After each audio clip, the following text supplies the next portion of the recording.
nosotros como ciudadanos tenemos que entender más la ciudadanía digital, o sea, la responsabilidad que tenemos como ciudadanos digitales que somos. Ya no somos solo ciudadanos de la calle, sino que así como no tirás la basura en cualquier lado, no cruzas la calle en cualquier lado, tenés cierto comportamiento digital que tenés que desarrollar. Gracias, querido Freddy, por Placer. venir. Vamos a arrancar ya los bifes. Dale, vamos de una. Vamos a poner algo, mirá. A ver. Te voy a poner algo para que me digas tu opinión.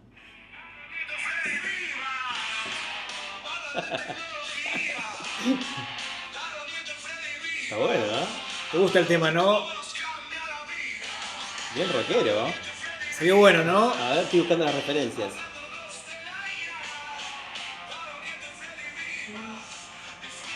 Está bueno, está bueno.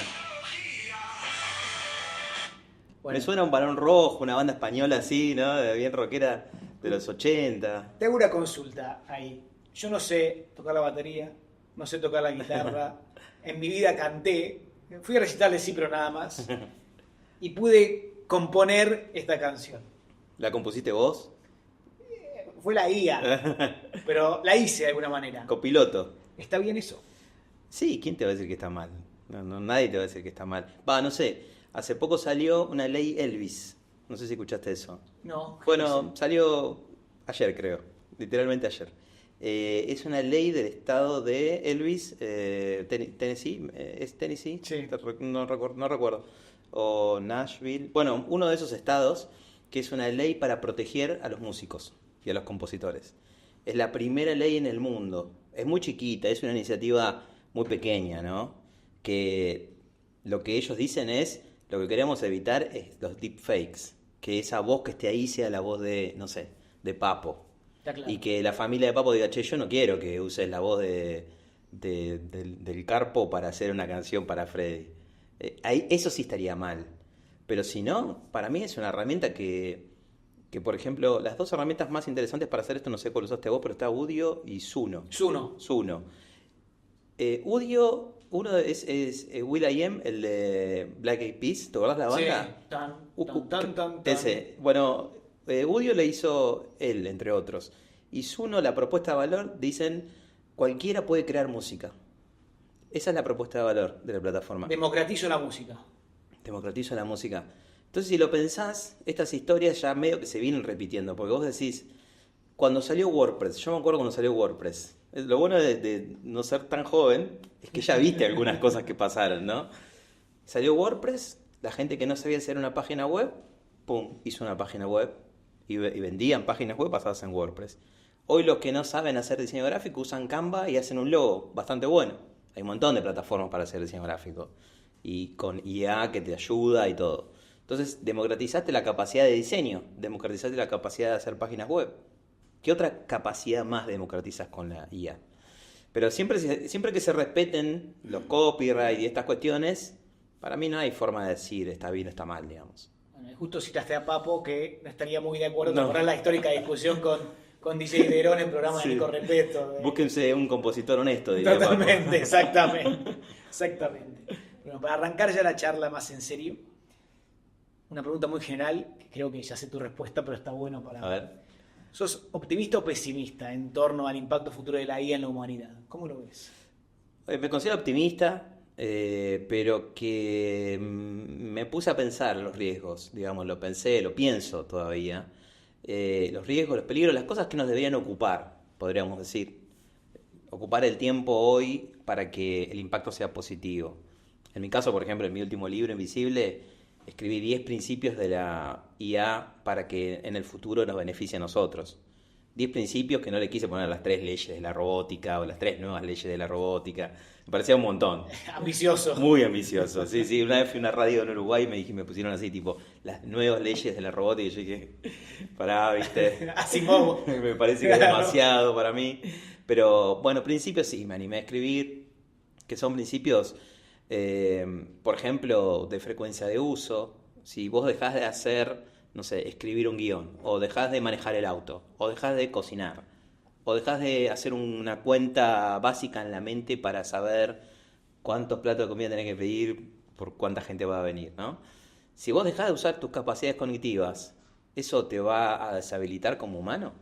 O otro principio le puse de calidad, porque veo que cada vez más se está usando la IA para entrenar otra IA. O sea, imagínate que una IA generativa que genera texto usa de datos de entrenamiento textos generados con IA. En el futuro eso se va a envenenar.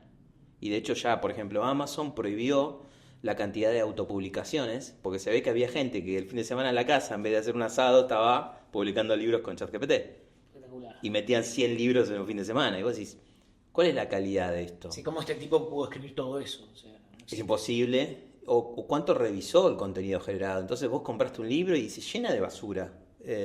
Se habla de una web, una internet en el futuro plagada de bots, plagadas de inteligencia artificial y menos humana. Como que hay gente diciendo, la internet va a dejar de ser humana. Entonces, todo eso son cosas para prestar atención, ¿no? Ni que hablar la adopción en las organizaciones, el reemplazo laboral, cómo deberíamos, el reskilling, upskilling de las personas para que estén insertas en un mercado, qué herramientas le estás dando hoy, miles de cosas que hay que pensar. Trato de pensarlas, a veces la realidad con las personas que trabajo, las empresas con las que trabajo, te las ponen en la cara y te dicen, che, mirá, está pasando esto en la realidad acá adentro. Entonces estoy muy cerca de todo eso y a mí me sirve porque no quiero ser un teórico del tema. Si bien me interesa investigar, ahora estoy haciendo un doctorado y la tesis va a ser de inteligencia artificial y trabajo mucho en el ámbito docente en San Andrés y hago cosas, digamos, en divulgación, pero me interesa saber qué está pasando en la calle hoy con todo esto. Si tuvieras que definir qué es la IA en un párrafo, sé que es casi imposible, pero te lo voy a complicar un poquito. ¿Qué es? Para el que nos está mirando que no entiende mucho de este mundo. Es una rama de las ciencias de la computación.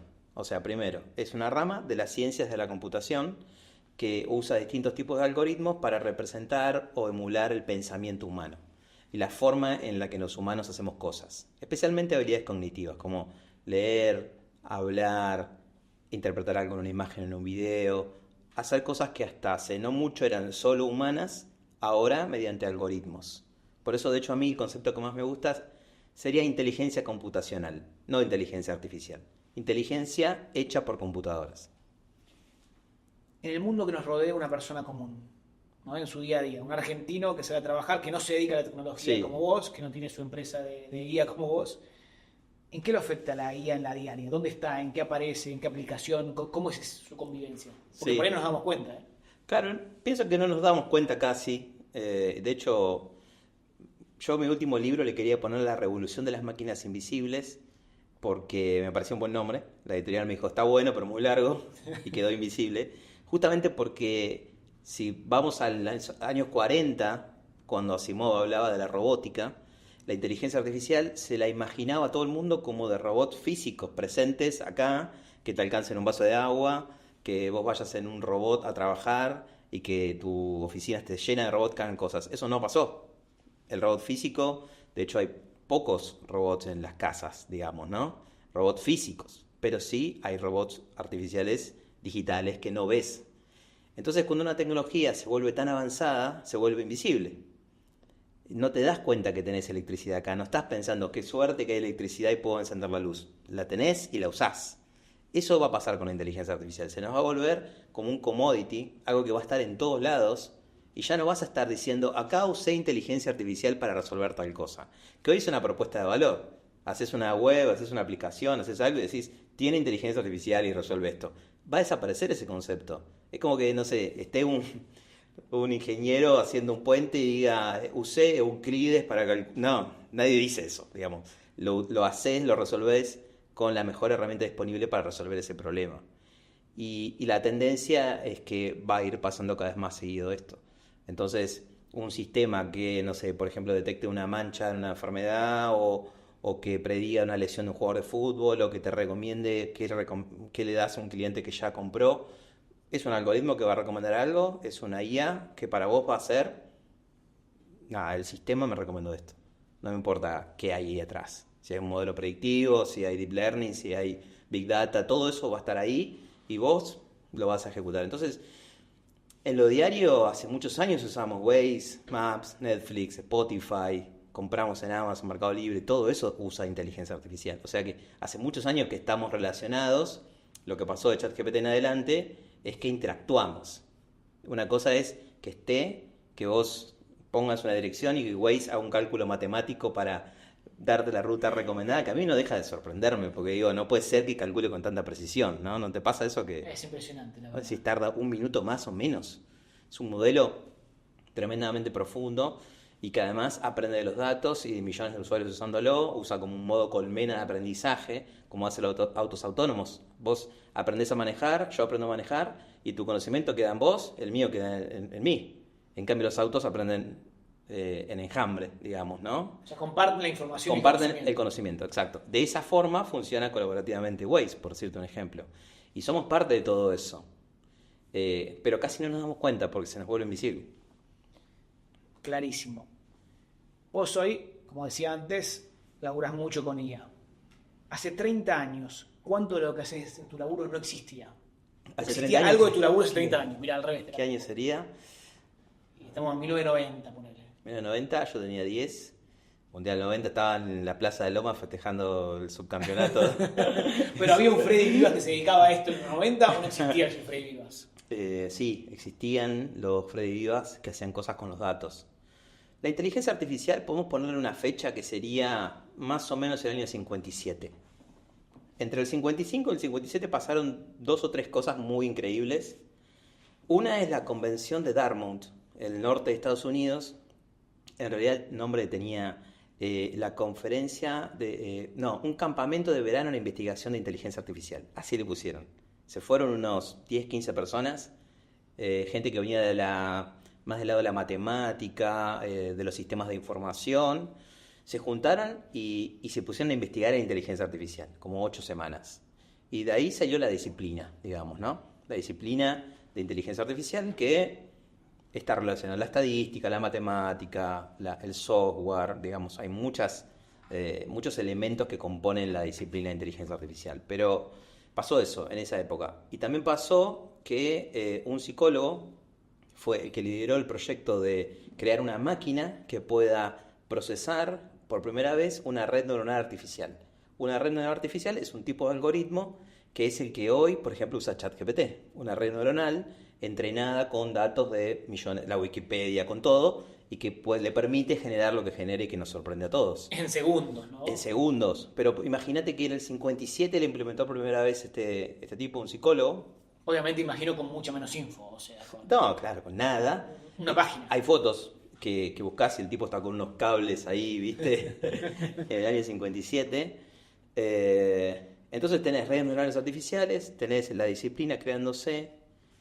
En el año 61, unos años después, hace poco estuve en Stanford, en el laboratorio de inteligencia artificial. Está en un edificio de Bill Gates, lugar hermoso, si pueden ir. Yo entré, estuve visitándolo, te invitan, te dejan pasar. Y los tipos en el 61 estaban investigando speech to text, que es la capacidad de convertir de texto a voz, de voz a texto, que hoy tiene ChatGPT O, la última versión, ese O de Omnichannel, digamos, de voz, texto. Y fíjate que estoy hablando del 61 a hoy. ¿Qué pasó? De investigación académica, qué importante. Tantos años después de desarrollo. En el 2017 la agarra Google y crea la red neuronal Transformer, que es la base de ChatGPT. Entonces cuando la gente me dice, che, es algo nuevo, yo digo, no es nuevo. Tiene muchos años. Lo que pasa es que estas tecnologías necesitan ir pasando del modo de investigación al modo corporativo, al modo democratizado en la mano de la gente. ¿Qué es lo que hace que estemos hoy todos hablando de esto? Igual creo que me olvidé la pregunta que me hiciste. No, pero la respondiste perfectamente. ¿Sí? Era básicamente si hace 30 años existía un Freddy Vivas laburando esto. Hace más, me dijiste hace 70 años más o menos. Yo empecé a estudiar computación en el 92. Tenía 12. Empecé a estudiar programación en ese momento, DOS. Después estudié programación con Pascal, Clipper, todos lenguajes así, DBase, un programa para hacer base de datos. Me encantó. Y en esa época, obviamente, tenía otros nombres. Aunque la inteligencia artificial ya existía, nadie le decía inteligencia artificial. Podemos decir que la inteligencia artificial tiene como ese modo antiguo que es como un modo basado en reglas, tipo, si haces esto, debería pasar esto, si no pasa esto, hace esta otra cosa. Se basaba todo en reglas y en los últimos años se desarrolló mucho la capacidad de aprendizaje. O sea que no es que le das reglas duras a un algoritmo, sino que le das datos para que extraiga las propias reglas como patrones ocultos dentro de los datos. Y se va entrenando a la vez. Eso es lo que revolucionó todo. El machine learning, el deep learning, son esas técnicas. En esa época, en los 90, diría que... Te freno ahí, Machine Learning. ¿Qué Sí. es Machine Learning? Es aprendizaje de máquina. El concepto sería eso, ¿no? Cómo las máquinas aprenden de los ejemplos, de los datos. Por ejemplo, imagínate que querramos... yo sé que a vos te gusta mucho el tema, ¿no? El sistema educativo y cómo mejoramos todo eso. Imagínate que a fin de año, no sé cómo será en la práctica, pero imagínate que a fin de año queremos ver un reporte de los alumnos con abandono, ¿no? Que dejaron la cursada, un colegio, una universidad. ¿Sirve en diciembre saber quién abandonó? Y ya está, abandonó. O sea, Fuiste. ¿qué podés hacer por esa persona? No podés hacer nada. Por ahí hablarle para el año que viene, pero ya perdió el año. ¿Cuánto te serviría saber una probabilidad de abandono en julio? Donde podés sentarte con esa persona, juntarte, tener una conversación humana. Che, ¿qué pasa? ¿Necesitas algo? ¿No estás pudiendo venir por alguna razón? ¿Te cambiamos el horario? ¿Querés cambiar de profesor? ¿No? Ahí viene el accionamiento humano, el human in the loop, humano en el bucle de toma de decisión. Entonces, imagínate que queremos predecir la probabilidad de abandono. ¿Qué variables podríamos usar? Y lo que tendríamos que tratar de entender es cómo se comportaban los abandonadores. ¿Qué pasaba? ¿Dejaban de venir las primeras clases? ¿No bajaban la información de un campus? ¿Desaprobaban? Eso mal, claro. Claro, ¿cuáles son esas alertas que a vos te sirven para tratar de identificar rápido esos posibles abandonadores? Entonces, lo que haría el modelo es comparar los abandonadores con los que están cursando y ponerle una probabilidad, 80% de probabilidad que abandone. Estoy simplificando el ejemplo, ¿no? Pero eso haría que vos puedas anticiparte a situaciones y eso también esconde conceptos ahí como la minería de datos, que ya, el data mining, que ya tiene muchos años, ¿no? Y el machine learning busca aprender de esos datos para predecir situaciones futuras.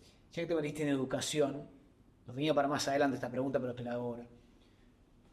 No te quiero desordenar. No, ya me desordenaste, pero Bueno. vamos a improvisar. No soy entrevistador, pero estamos tratando. ¿Cómo haces, primero si es necesario, para introducir la IA en el aprendizaje de los chicos en las escuelas? Porque es un retema, o sea, básicamente, primero si estás de acuerdo o no, al suponer yo que sí que estás de acuerdo, ¿cómo haces para que los chicos aprendan a usar IA en su diaria y por qué? Es un debate, no sé. No estoy tan seguro, primero porque no estoy en las aulas, en ese sentido, digamos, no estoy con chicos laburando. Hace poco tuve una linda experiencia que fui a un colegio secundario y chicos de 12, 13 años habían leído mi libro y charlamos sobre el libro, me hicieron preguntas re interesantes, pero no estoy cerca de esa formación, sino más bien con posgrados y todo eso. Pero hay algunos estudios que hicieron, por ejemplo, UNESCO, muy interesante de qué deberíamos enseñar en las aulas en términos de inteligencia artificial. Era algo que yo más o menos venía pensando, pero cuando lo vi dije, estos tipos lo hicieron bien. Es un informe que debe tener unas 40, 50 páginas, que te dice año por año una sugerencia de qué deberían aprender en el aula. Y me llamó la atención, pero coincido en que no eran herramientas. No eran herramientas técnicas, tipo usar ChatGPT, que lo podés usar, digamos, no estaría mal, capaz como un enganche. Es como cuando se hablaba antes de enseñar programación o robótica. Para mí no es por la robótica en sí que tenés que enseñarlo, es porque es interesante. Si vos le decís a un chico de 10, 11 años, de cualquier ámbito social, che, ¿querés hacer un robot que vaya caminando hasta allá y cuando se esté por caer se frene? Sí, te va a decir. ¿No querés saber cómo se hace? Sí, te va a decir. Y va a intentar y se va a caer y bueno, ¿pero cómo hago para que frene ahí? Bueno, el código que tenés que poner es algo así. Le va a ir incrementando esa curiosidad, estoy seguro, porque eso lo veo, ¿no? Entonces creo que es como un llamador de atención. Si querés usar ChatGPT para entender cómo funciona un algoritmo, usalo, pero no porque tengan que aprender ChatGPT. Lo que propone la UNESCO era cosas como, ¿sabés que hay diferentes tipos de inteligencia? ¿No? Que yo en el colegio nunca vi que había, viste, la inteligencia que existiera, la matemática, ¿no? Obvio. Sos inteligente, ¿por qué? Porque sabés matemática. Nadie te decía, mirá qué inteligente como pisa la pelota y hace un cambio de frente como Román Riquelme, ¿no? Por ejemplo, ¿no? Acá. Yo soy gallina, así Vos, que ahí... como no sé, como Gallardo hacía, como en algún momento. Como el Enzo. Como el Enzo. Esa inteligencia nadie te la mencionaba. La inteligencia del espacio físico, ¿no? O la emocional, ni que hablar que es tan importante hoy, y todo el tiempo fue importante, ¿no? Pero no había una noción de ese tipo de inteligencia. O cómo toma una decisión un algoritmo. ¿Qué es un algoritmo? ¿Cómo construís un algoritmo para salir del colegio. Bueno, llegar a la puerta, mirar si no viene un auto, qué sé yo. Una construcción de paso a paso. ¿Cómo aprendería ese algoritmo? ¿Cómo puede tener sesgo de información cuando vos tomás una decisión? ¿Qué es un sesgo? O sea, cosas más conceptuales. Y ellos te dan ideas de cómo bajarlo con ejemplos prácticos para esas edades, ¿no? O sea que mi respuesta sería sí, pero de esa forma. Y ahí también, hablando del Estado y los gobiernos, tema regulación, tema muy de moda, Sí, sobre cómo y si hay que regular o no. Primera pregunta, ¿a favor o en contra de regular? sí, obvio, sí. ¿Cómo? Bueno, hay una idea muy concreta que tiene unos meses, que está preaprobada, que es lo de la ley en Europa. Hmm. Eso me parece lo más sólido. Europa siempre, o sea, geopolíticamente a nivel IA, tenés China y Estados Unidos desarrollando, el resto del mundo mirando o usando, en el mejor de los casos, Como en muchas carreras. como en muchas otras carreras. Y Europa tratando de legislar, tratando de meterse. Hay plataformas en Francia, por ejemplo, yo he usado algunas herramientas, pero la verdad que no son significativas. Y Europa tratando de legislar, históricamente lo hizo en términos de sistemas. Y por ejemplo tenés la ley GDPR, que es la ley de protección de datos, que es muy buena, la europea. O sea, tenés un ciudadano europeo, por ejemplo un español, que viaja a Argentina y sigue protegido por esa ley. Entonces vos cuando desarrollas una plataforma tenés que entender eso. Y ya no es como antes, como antes. Hoy puede pasar en negocios o en industrias más físicas, pero en lo digital es global lo que vos haces. Yo no puedo desarrollar algo de Rocking Data que no sirva para otro país. Entonces, vos necesitas una serie de mejores prácticas, de recomendaciones y de leyes que cuiden eso y te habiliten a saber qué tenés que construir, hasta dónde podés, hasta dónde no. Hasta hace no mucho, imagínate esto del mundo de la IA como una autopista donde no sabías a qué velocidad máxima podíamos ir, o si era doble mano o no. Vos ibas. Entonces dependías de el criterio de la persona que desarrollaba, o si había leído las recomendaciones éticas de la UNESCO o no, que casi nadie las conoce. Entonces vos decís, estabas totalmente suelto y a nosotros nos pasó tener que decir que no a proyectos que por ahí querían usar reconocimiento facial para cosas que no eran necesarias, o datos privados, o recomendabas, che, mira, esta data no la almacenes, porque esto puede ser un problema futuro, no tenés que tenerla. Ah, bueno, pero... Y ahí, entiendo, para ver si me quedó claro tu postura, vos decís, bueno, la regulación de Europa es bastante buena, o puede andar por ese lado. Sí, puede ser buena, sí, puede sí, andar sí. por ese lado. Puede andar por ese lado, Pero sí. también a la vez me planteas de decir, bueno, pero todo el mundo debería regirse por alguna regulación Sí. similar.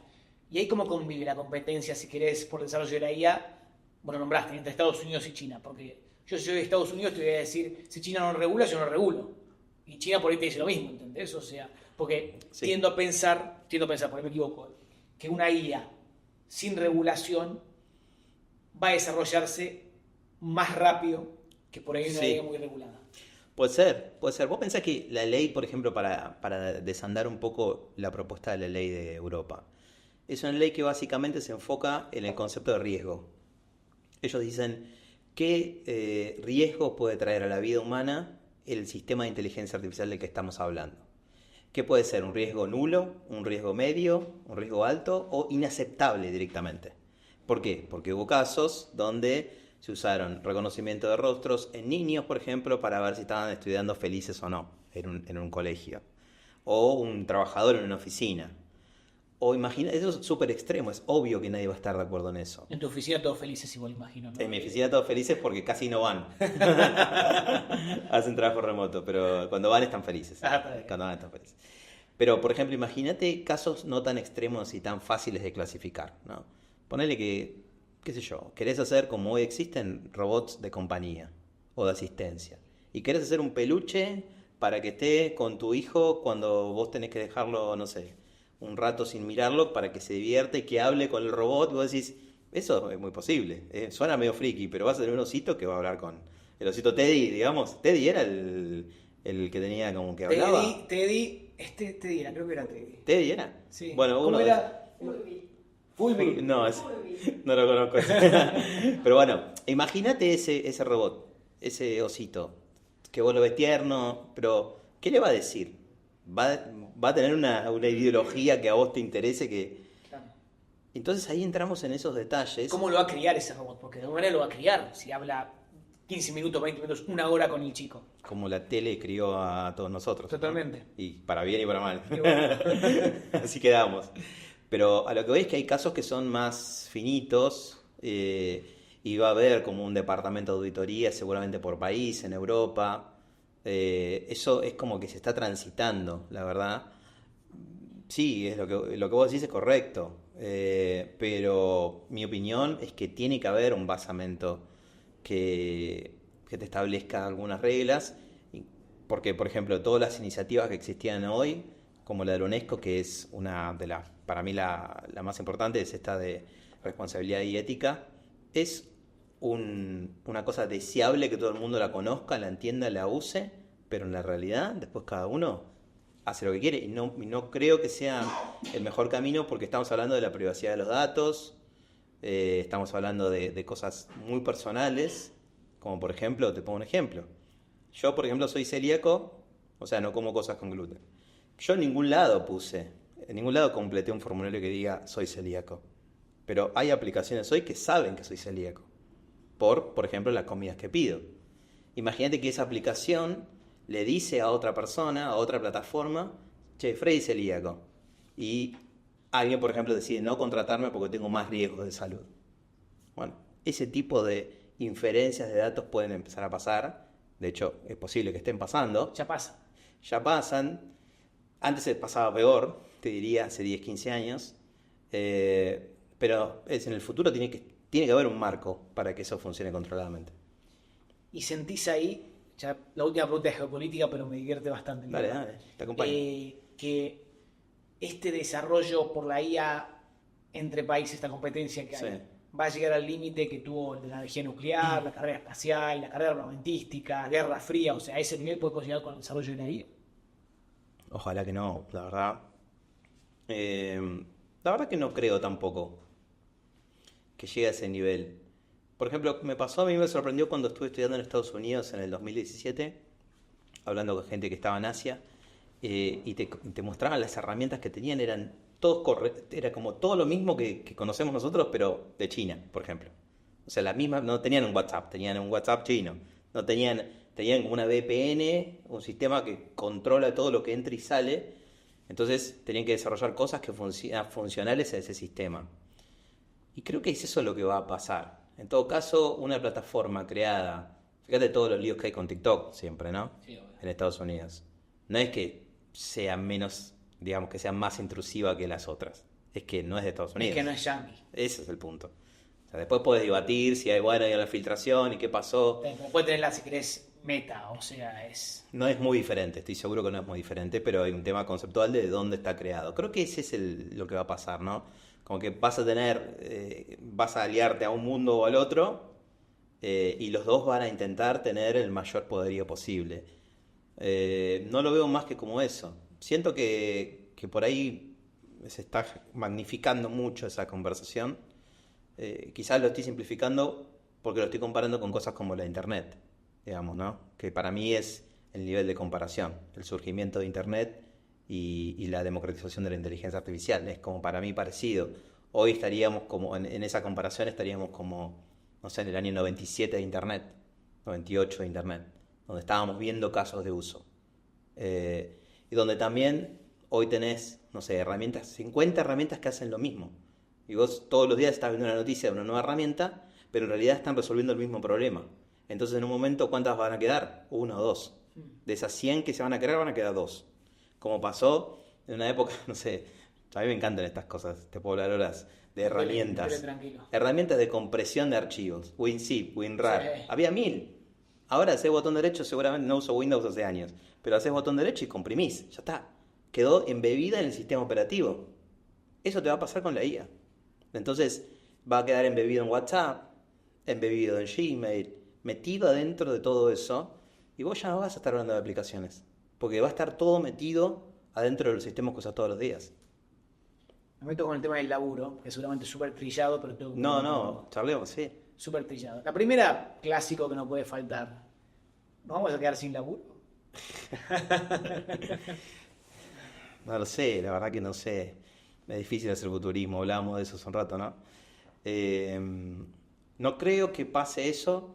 Yo pienso que lo que va a pasar es que dentro de cada rol vas a tener mucho cambio de tareas, digamos, ¿no? O sea, por ejemplo, un médico. Siempre vuelvo al ejemplo del médico. Vos tuviste a Diego Pereira, lo conocés, charlás con él siempre. Crack el loco. Crack el Doc, con él siempre hablamos. Y hace poco estuve en el Finoquieto con la gente que opera o que usa el robot Da Vinci para operar.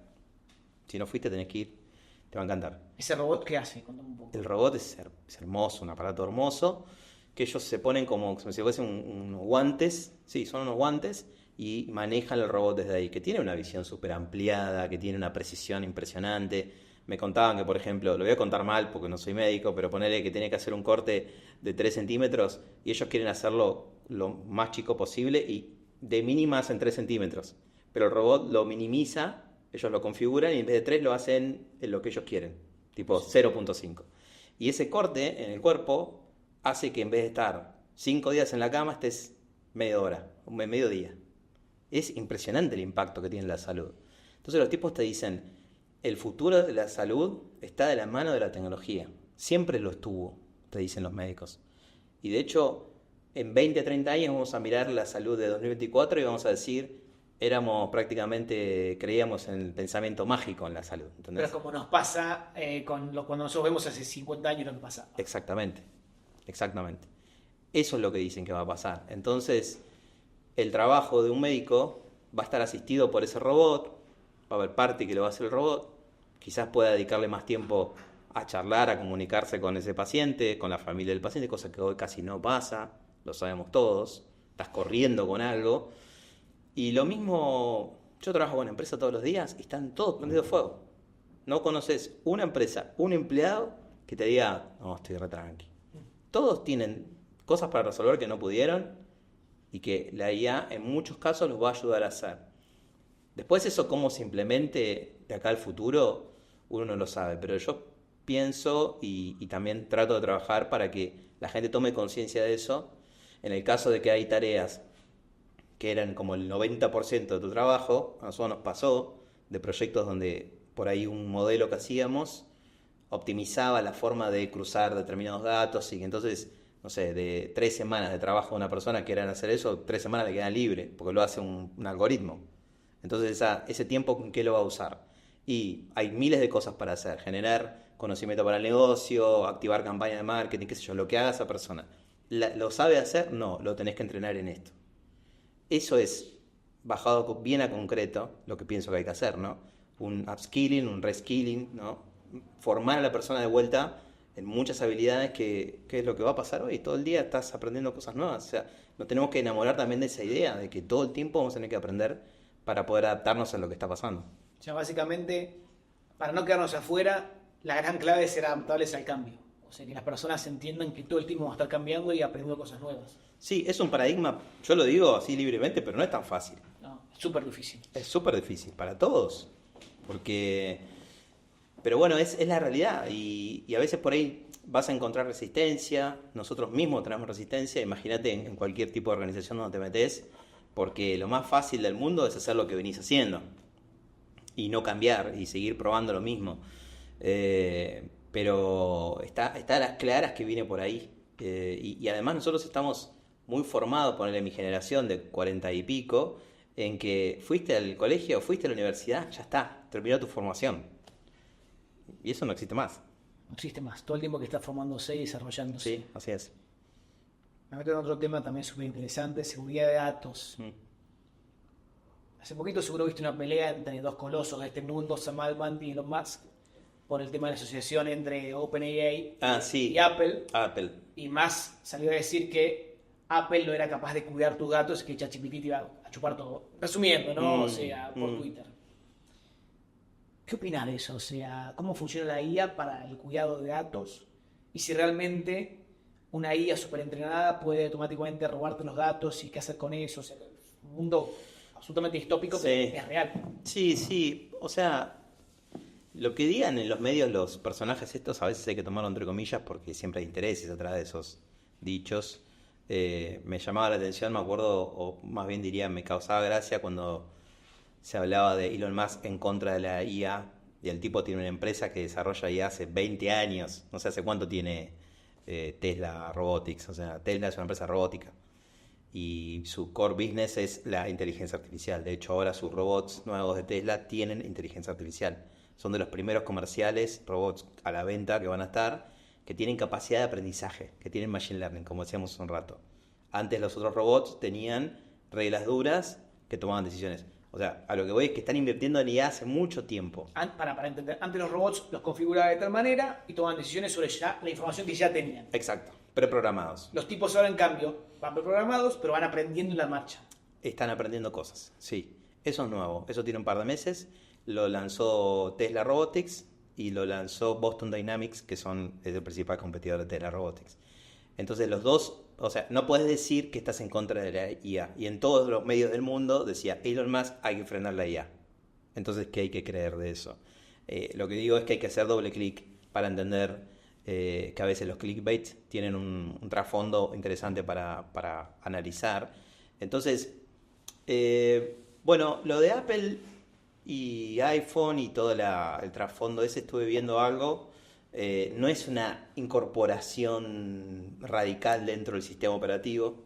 Cuando eso pasara, podría ser como medio dudoso. Tipo, tu sistema operativo está 100% conectado a ChatGPT, va a usar ChatGPT, toda tu navegación del celular, todas tus conversaciones, todo.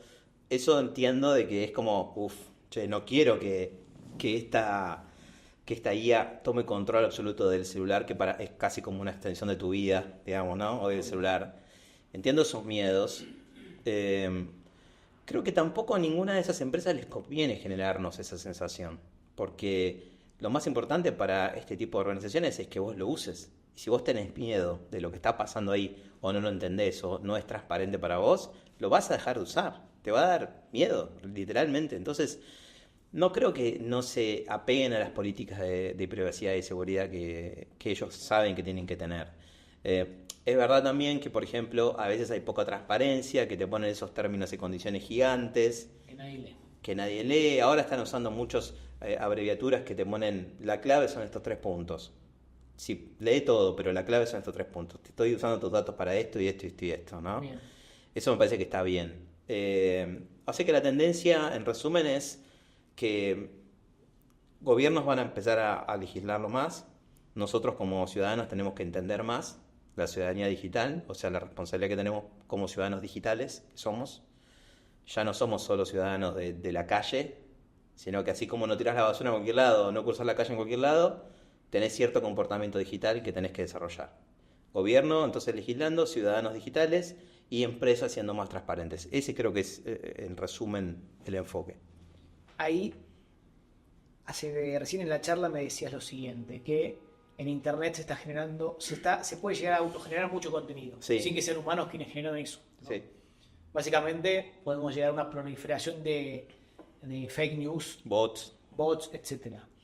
¿Cómo vamos a hacer para diferenciar qué lo hizo un humano y qué una máquina? En primer lugar, hay que desconfiar de todo, sí, por ahí, y también me meto con temas de formas de validación de que yo soy humano y otra persona no, una máquina no, ¿cómo hacemos? Sí, Turing hablaba de esto, bueno, hace muchos años, en los 50 hizo un paper que hablaba de cómo diferenciar un humano de una máquina, en los 50, ¿no? Qué increíble visión. El test de Turing está basado obviamente en su pensamiento, en su inquietud de cómo íbamos a diferenciar. El test de Turing es una herramienta para diferenciar, para entender el nivel de inteligencia de la máquina. Hoy mucha gente después puede discutir, Ray Kurzweil, que para mí es como el máximo exponente de visión de inteligencia artificial en el mundo, en la historia. Ray Kurzweil, que tiene varios libros.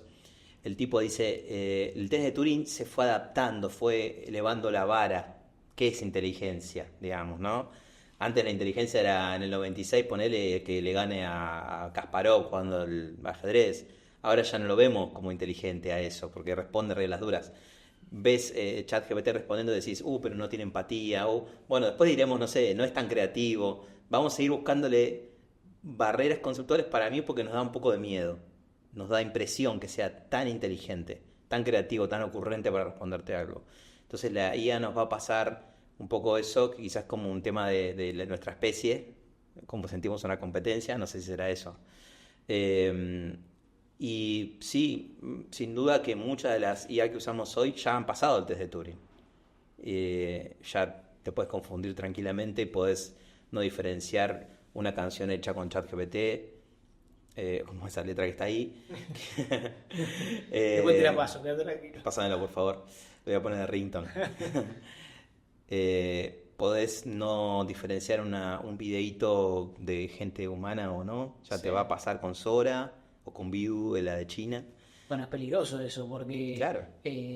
puedo hacer un Zoom con alguien que yo pienso que es humano, que es no humano. Por Exactamente. ejemplo. Sí. Yo soy de la política. Pueden hacer mañana alguien hablando como yo, con mi misma foto, diciendo cualquier barbaridad. Ya pasó. Pues ya ha pasado. Ya ha pasado. Y lo peor es que al otro día lo salís a desmentir, pero ya el impacto que tuvo en tu imagen pública El daño te lo hizo. Totalmente destrozado. Las deepfake, la clonación de voces, hoy hay herramientas que te permiten hacer eso en minutos. Entonces, hay un concepto que puse en mi libro, que le puse transparencia, que es justamente eso. La IA debería ser transparente para con nosotros. En el sentido de tener que decirte soy una IA, ya eso, o está generado con IA. Como pasó con las imágenes, ves las publicidades en las calles, que ves fotografías de modelos y abajo dice imagen alterada con, ¿no? Eso como una etiqueta en la metadata del contenido que estás mirando debería ser una norma. La metadata sería cuando vos sacás una foto y mirás el carrete de tu celular, te pones encima de la foto y abajo te dice a la hora que se sacó, el tamaño de la imagen, sacado con tal celular, ¿viste? Toda esa data es como la data de la data. En esa data de la data debería haber como una etiqueta que diga creado con IA o algo así. Eso para mí es lo que va a pasar. De hecho, hay herramientas como Instagram que ya lo están haciendo hace un tiempo. Uy. ¿Lo viste? Pero bueno, no sé cómo va a evolucionar. Yo en principio digo, se vuelve cada vez más valioso la fuente que estás leyendo, contrariamente a lo que se pensaba. Eso es lo interesante también, a veces las tendencias no son lineales. Mucha gente piensa que por ahí el periodismo va a desaparecer y después yo te digo, yo pienso que no, al contrario. Yo quiero escuchar a alguien o leer un medio que me dé confianza de esa fuente donde lo está sacando. Y quizás voy a dejar voy a empezar a ver, no sé, recomendación, robots, Tesla y todo eso, ¿no? No miremos videos de cualquier lado. Yo veo divulgadores de ciencia y tecnología compartiendo videos fake de robots, porque no se dan cuenta que son fake. Y ponen a un robot peleando en la calle con un humano. Y miles de likes y comentarios. Yo tengo ganas de decirle, no publiques esto, estás generando miedo. ¿Querés informarte sobre Tesla? Anda al canal de YouTube de Tesla y mirá ahí adentro. ¿Por qué? Porque YouTube validó que sea Tesla, se aseguró una cantidad mínima de miles de seguidores, hace una verificación de dónde está instalada la empresa, digamos, trata de validar quién sos. Entonces ese chequeo de fuentes a nivel periodístico, a nivel contenido que vemos todos los días, va a ser cada vez más importante. Te voy haciendo las últimas ya, pero Dale. son las más flasheras. Me encanta. Imaginemos que estamos en Black Mirror, ¿no? Sí, obvio. Imagino que te gusta la serie. Sí. A mí me gusta. Tengo mis... Otra que me gustó mucho también de esa onda es Years and Years, no sé si la viste. Buenísima, te la recomiendo. Pero ¿las pueden llegar a controlar las máquinas en algún momento? ¿Controlar en sentido de tipo Matrix o...? Como Matrix, exactamente. No, supongo que depende de nosotros hasta dónde queramos construir, que no. Siempre pienso que esté la capacidad no quiere decir que tengas que hacerlo. Por ejemplo, hoy hay usos o hubo usos de estas tecnologías para gente que fue a una manifestación y que al otro día le llegó un mail diciendo fuiste a la manifestación, eso está mal, te van a multar. ¿Eso se puede hacer técnicamente? Sí, puede ser millones de cosas así técnicamente. No es tan difícil. Ni siquiera necesitas IA para hacerlo. Necesitas otras cosas. ¿Pero está bien hacerlo? No. Entonces, depende del humano hasta dónde quiera llegar con la tecnología. Una máquina nunca va a tomar una decisión de controlar nada. Es un humano desarrollando una tecnología puesta a que haga algo. Así que está en nuestras manos humanas todo eso. Ahí también esa línea medio distópica. ¿Vamos a llegar a ver a personas enamoradas de ellas? Ya hay, sí, obvio. ¿Sí? Para mí sí, ya hay. A mí me pasó una vez en una conferencia que estaba dando, estaba mostrando un ejemplo de... Hay unos bots que son como amorosos, digamos, y que puedes charlar y que generas un vínculo. Entonces yo lo estaba contando y la gente estaba con cara como, oh, viste, qué malo esto, qué loco el que se enamora de una IA. Entonces yo dije, alguien tuvo un amor por correspondencia, por cartas, sacar a toda gente grande en el grupo. Sí, sí, levantaron la mano un par que habían estado y yo les dije, no veo la diferencia. O sea, de mandarte correo, uno me dijo, me puse de novio con un chico por Latin Chat. Me tiró. Y nunca le vi la cara, no sé quién era, no sé si existía, me dicen. Y digo, bueno, qué loco, pero es más o menos lo mismo. En este caso vos sabés que no existe y quizás es más preocupante, digamos, o es preocupante, no lo sé. Pero sin duda una IA siempre va a decirte todo que sí, te va a entender o te va a decir que no si querés que te diga que no. Claro. Te va a entender un nivel de profundidad y va a tener una conversación con vos tan fluida que un sentimiento medio romántico podrías tener. Bueno, vamos a Ya lo ver. vimos en las películas, ¿no? Sí, lo vamos a ver. Ahora después voy con las películas para preguntarte algo. ¿Qué cosas sentís que nunca van a ser reemplazadas por la inteligencia artificial? Miles de cosas. Para mí las cosas superhumanas que nos definen como humanos no van a ser nunca reemplazadas por la IA. Eh, Hoy hay simulaciones hasta de personas cuando ya no están en el mundo. Pero no quiere Eso es decir... durísimo. Es durísimo. Puedes estar de acuerdo o no. Ya está pasando. Que viste, te hacen completar data y como que crean un perfil. O sea, imagínate que yo te mande un link y te diga, che, completate esta data tuya. ¿Cuándo fue la primera vez que jugaste al fútbol? ¿Qué sentiste cuando fuiste a la cancha? Y cuando vos ya no estés, a tus tataranietos le muestre tu video con esa información. Eso ya está pasando, es un negocio, ¿eh? Se vende para la gestión de esa data. Digo, wow. Y aún así esa persona ya no va a existir más. O sea, no es real. Igual que no sería real, no es lo mismo que jugar al FIFA online o jugar un partido de fútbol. Las sensaciones que vas a tener, abrazarte con un amigo por un gol, comerte un asado con tu familia, qué sé yo. Todo eso que nos hace sociales, yo creo que nunca va a desaparecer. Ojalá que nunca desaparezca. Y la IA ahí no tiene nada que hacer, digamos. Si me pongo flashero y te pregunto, ¿qué avance vamos a ver de acá a 10 años que decís ni pedo? Eh, que hoy no. Bueno, los autos autónomos siempre fueron una promesa, ¿viste? Que se manejen 100% solos. Que hace 20 años que se está investigando. O sea, hace 20 años que hay autos en San Francisco yendo y viniendo, recolectando datos y aprendiendo. Yo no creo que nunca tengamos autos 100% autónomos. Creo que nunca lo vamos a tener. Mirá, Eh, para mí va a pasar que vas a estar en la ruta y vas a decir, bueno, manejate rato solo. Va a analizar la ruta y te va a decir, bueno, media hora puedo. Y después ya se vuelve muy ciudad y ya no puedo. Y volvés vos al control. Y vos decís, bueno, media hora me tomo unos mates.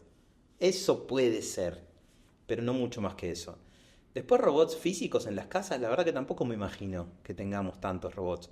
Robots, digamos, digitales sí, como ya hoy, ¿no? Tenemos varios, pero me imagino más como en la cocina interactuando con un asistente. Hoy, hace poco vi unas balanzas que le pones, son una balancita que tiene una cámara, le pones la comida y la cámara analiza cómo está conformada la comida a nivel nutricional. Y te pone un gráfico y te dice 30% de tal, tiene gluten, no tiene... Increíble. Se está implementando esa solución para geriátricos porque hay un índice alto de nutrición en ancianos, ¿no? Entonces están tratando de buscar esa solución que obviamente traquea esos valores, recomienda personalizadamente para cada uno. Entonces eso creo que se va a ir volviendo una tendencia que en la domótica o en el uso hogareño vamos a empezar a ver más cosas. Pero bueno, 10 años es un montón igual. sí, por eso, puede pasar cualquier Después cosa. pasó cualquier cosa. En Argentina más, en Argentina en un año puede pasar cualquier cosa. No, y la última, ¿qué libros vas a decir los tuyos y me parece muy bien, así que decilos, pero qué libros o películas recomendás para entender Sí. este mundo de la IA? Puedes decir los Eh, tuyos en libros. Invisible, como piensan las máquinas, tan bueno siempre, tienen mucha curación de contenido. Me gusta mucho la ficción, la ciencia ficción para entender todo esto, porque te acerca de una forma más divertida, ¿no? Por eso mi último libro viene por ese lado. Me gusta mucho un autor que se llama Philip K. Dick, es en el que se basaron las películas Blade Runner, Minority Report, El Vengador del Futuro, El Hombre en el Castillo, la que está en Amazon, un montón de series basadas en su cerebro que es un cerebro, ¿cómo explicarlo? Te pongo un ejemplo. En los 60 el tipo se imaginaba la igualdad neuronal. En los 60. O sea, se imaginaba que íbamos a estar en una conversación con un androide y que vos ibas a empatizar con ese androide y ibas a decir, che, ¿sabes qué? Somos iguales. No me importa si tu neurona es artificial y la mía es humana. Somos lo mismo. Seamos amigos. Él se imaginaba esas discusiones, cuando nadie estaba hablando de eso. Así que Philip Dick me encanta. Y después los clásicos, ¿no? Asimov y todos esos. Películas me gustan mucho. Arrancaría por El Código de Enigma, la de Turing. Buenísimo. Me encanta. Ex Machina, me gusta mucho, que es como un test de Turing en vivo que le hacen a un androide, que se enamoran, típico. Her es una buena película, me gusta mucho. Casi que no tiene efectos especiales y te metes en la historia, ¿no? De un tipo que se enamora de una IA, que en ese momento fue muy futurista, creo que es del 2012. Casi no existía Siri, Alexa y todo eso, salieron casi en la misma época. Y ya se imaginaron un sistema operativo con la voz muy parecida a la que tiene ChatGPT hoy, de Scarlett Johansson. Es muy parecida, si te fijas, con un tono así medio seductor, ¿no? Así que me parecen buenas películas esas. Tengo un montón. No sé si quieres más. Estamos ahí. Freddy, querido, muchas Un gracias. placer. Gracias por la invitación.